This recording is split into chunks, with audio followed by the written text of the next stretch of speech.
The boys are back in action this weekend with a game against Hibs. We will discuss all the latest Celtic news from the last 24 hours, including the build-up to that match, as well as the seven-figure windfall the club are set to receive. But first, make sure you like this video and subscribe to the channel for more Celtic content. Gustav Lagab has revealed that he hasn't had much contact with Celtic since moving on loan to FC Twente in January. The Swedish defender, who joined the Hoops in 2023 on a 5-year deal, is currently impressing in the Eredivisie and Europa League with Twente, and while some might expect regular check-ins from his parent club, Lagab insists he's happy being left to focus on his football. "I don't hear much from Celtic, they probably have other things on their minds." "Me too. I'm concentrating on Twente," he said. It's a similar situation to Johnny Kenny, who spent time on loan in Ireland before returning to Celtic in January, also with limited communication from the club. Lagab has forced his way into Twente's starting 11, helping them maintain their strong league form, while also putting them in pole position to progress in Europe. The Dutch side lead Bodo Glimt 2-1 on aggregate in their Europa Conference League knockout tie, with the second leg kicking off at 17:45 UK time on TNT Sports 6 tonight. It's a bog match for the player, and Celtic fans can tune in to watch him face a side that the Hoops know a thing or two about. With nearly 3 years left on his Celtic contract, the 23-year-old's future beyond this season remains unclear. But for now, he's fully focused on helping Twente progress in Europe and push for a top finish in the Eredivisie. Now for the main story, as Celtic came agonisingly close to pulling off a famous result in Munich, but Micah believes the game changed the moment Nicholas Kuhn was substituted. The German winger, who also scored against his other former club RB Leipzig earlier in the campaign, gave Bayern Munich major problems on the right-hand side. He was one of Celtic's biggest attacking threats, but his night was cut short in the 69th minute when he was forced off due to injury, with Hyunjun Yang replacing him. After going down once, the winger did try to play on, but couldn't, as he sat down for a second time. Speaking on CBS Sports coverage of the Champions League, Richards explained why he felt Celtic lost momentum after Kuhn's withdrawal. "They started really well, they sat a little bit deep, then played through the lines on that transition. This is just unlucky for Kuhn. He had to come off. The game changed really when he came off, but anything good came down his side from Kuhn. It wasn't meant to be, and if you don't score your chances, then you get punished."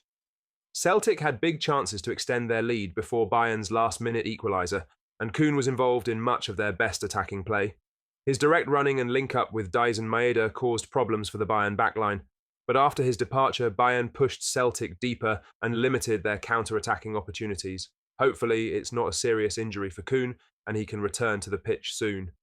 Celtic face Hibs at Easter Road on Saturday, a tough place to visit, especially after a tiring Champions League outing. In other news, Celtic will receive £6.7 million from UEFA this Friday as part of their earnings from the Champions League knockout phase. This payment comes after their last 16 playoff exit to Bayern Munich, where Brendan Rodgers' side came agonisingly close to forcing extra time in Germany. The Hoops will also be due another £850,000 on March 21st for reaching the knockout round. Had Celtic managed to knock out Bayern Munich and reach the last 16, they would have banked a further £9.3 million, a significant sum that could have further strengthened their financial position. Despite the heartbreak in Munich, Celtic's European campaign has restored their reputation on the continent and ensured a healthy financial boost heading into the summer transfer window. The Hoops were so close to taking Bayern Munich to extra time, just 20 seconds away from the full-time whistle. There's nothing to suggest that Celtic would have gone on to win the game, with the players clearly getting tired, but they had just half an hour to hold on and take the game to penalties. Brendan Rodgers got everything spot on against Bayern, and it should show the club that in the summer, if backed right, he can take Celtic to the next level on the European stage. In other news, a controversial research and development tax credit scheme designed to reward genuine advancements in science and technology has landed several Scottish Premiership clubs in hot water, with Rangers, Dundee United and Hibernian all taking advantage of the payouts. However, Celtic saw right through the proposal, knocking back the approach without a second thought. Celtic News understands that the consultancy firm behind the scheme pitched their offer to the Hoops, but they were told in no uncertain terms where to go. While some clubs were seeing pound signs, Celtic's hierarchy clearly recognised the scheme for what it was and kept the club well clear of any potential financial or reputational risk. The same can't be said for Rangers, who banked £748,000 over 4 years through the scheme. The Ibrox side received £500,000 in the 2020-21 season alone, with smaller sums of £188,000, £26,000 and £34,000 in the preceding years. While there's no suggestion yet that HMRC are knocking on the door at Ibrox, they're certainly keen to recoup funds from clubs who might not have played by the rules. Dundee United, who claimed £1.27 million, have already been asked to repay up to £600,000. Their latest accounts reveal the situation. The club have appealed against this and, with support from R&D tax experts, are engaging with the tax authorities to demonstrate that the qualifying R&D requirements were met. Their advisors are on the hook for 20% of any repayment, which might soften the blow, but it's still a sticky spot for the Tannadice club. Hibernian, who received £1.28 million, could also face further scrutiny. The scheme's rules are clear. Tax credits should only apply if the research benefits the broader public, not just a football club's bottom line. It's hard to see what sort of scientific breakthroughs were being made on some of Scotland's training pitches, but some clubs do love a tax fiddle. While Rangers and others scramble to justify their claims, Celtic's decision to show the door to those peddling the dodgy scheme looks smarter by the day. The club's straight-up approach has kept the focus firmly on football, with Brendan Rodgers' side pushing for success on all fronts. In a time when some rivals are facing awkward questions from HMRC, Celtic's stance is a reminder that integrity matters, and that not every offer is worth entertaining.